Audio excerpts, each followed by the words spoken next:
Welcome to another episode of Metal Mastermind. I'm your host, Ken Candelas. Now, today we're going to talk about the concept of a song structure in metal music. Here's the thing.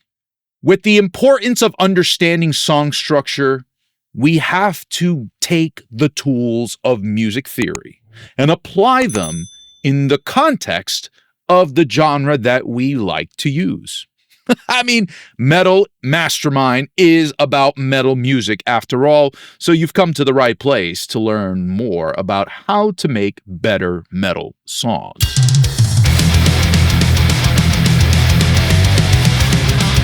Now, at the base of everything, we have to capture an initial idea.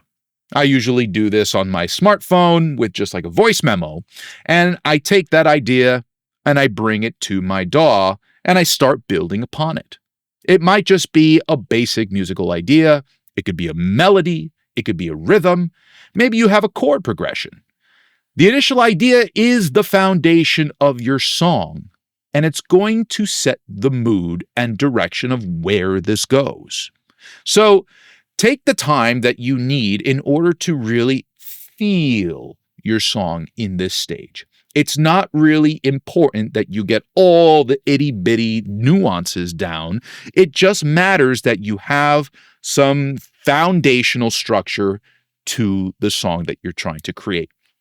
And again, that could just be a melody, a rhythm, some chord progression, even a riff, just something to get you going, right? It's not really that important that it's super detailed.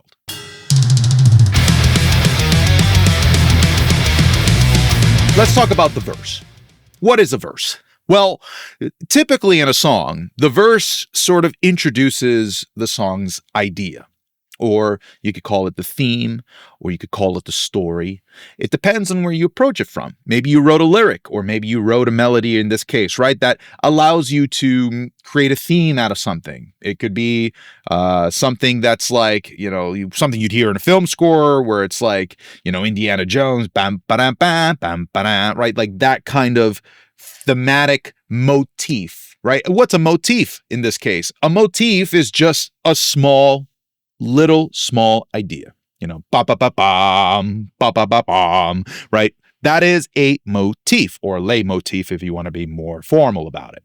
So a motif is a great starting point because it's not really an entire sentence in music. It's just a small portion. And again, it's just a couple of notes. But the idea is that the motif is a bit of a theme. So every time you hear it, you'll always be like, I've recognized this, and it stands for something within the song. It typically has less energy than the chorus, and it builds tension when you're working with a theme inside of a verse. So the idea of the verse, again, is just to sort of introduce things or play in between like an interlude. Now, verses often serve to lead the listener to the more powerful chorus, which is going to be a very important part of the song. So let's talk about the chorus.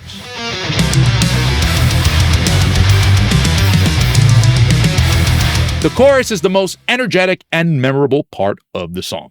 It is designed to be catchy and repeatable, usually often containing the song's main message or even the hook.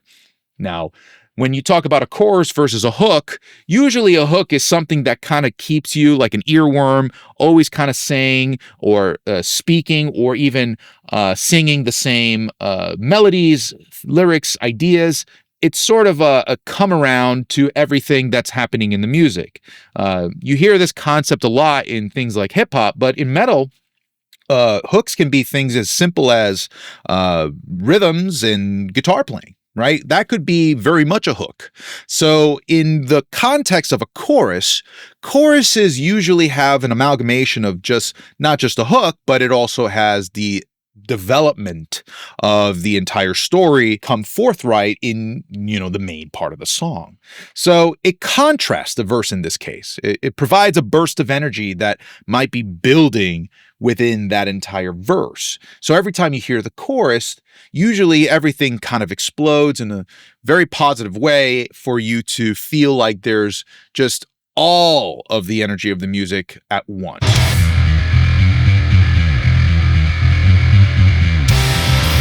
Bridges, on the other hand, are something that kind of happen typically after you've heard a chorus or two and maybe a verse or two. So you would usually have something like an intro, a verse, chorus, verse, chorus, and then you'd get to something like a bridge, right? Because once you started to recognize that there was a pattern with the music, if you repeated it over again, which would be very akin to something like strophic form, which is a medieval sort of style of writing music. You hear it all the time in the liturgy that they sing in a lot of hymns, right? Gaudete, gaudete, Christus est natus, ex Maria Virgine gaudete.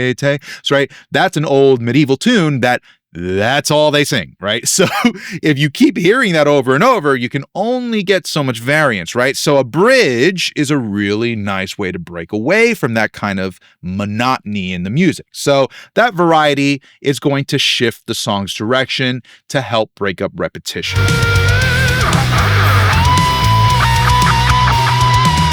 That anticipation to the next part of the song is going to be super important. It's one of the places that in metal, we find a lot of people building with solos and, vocal extravaganzas. It might be like even a reduction of the entire song so that it's very, very much a small thing that builds into a huge explosion at the end. They can be experimental and emotionally charged. And this interlude for an instrumental solo is a perfect opportunity to display virtuosity. Now, instrumental breaks or solos provide a break from the vocal and add more complexity to the song, which is very much welcome in metal because these sections often showcase that musicianship that I was talking about, and the intensity is added to the overall composition. Solos and instrumental sections help to also maintain interest and energy throughout the song. It's a great way to keep your audience's attention.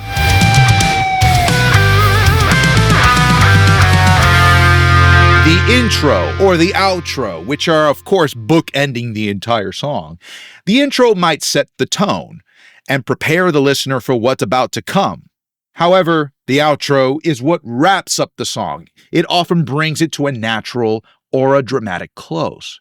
Yet, both sections play a critical role in framing the entire song.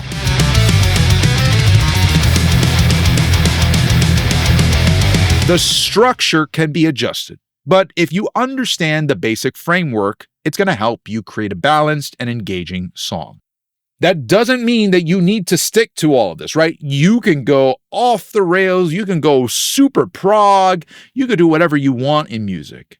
But in this case, it's really important that you understand the foundational parts of making music so that you understand not just what everybody's doing in the general scheme of things, but it's also like, how can you know what you're breaking if you don't even know the form of what it is that's being broken? Now, if this was helpful for you, I would appreciate it if you liked and subscribed. Comment down below to also tell us your experience with writing songs. I'm an educator myself. I've taught at 4 universities here in New York City. I know what my students need. So join the inner circle below. It's going to include all the resources that we have, not only songwriting with Metal Songwriters Forge, but we'll also have things such as metal guitar, we have metal bass, we have recording, we have all these resources, we have ebooks, we have so much more in the inner circle left for you to discover. And songwriting is just a start. We even have music theory to develop your songwriting in much more depth. I urge you to check it out. And with that being said, don't forget, always be sure to create your own sound.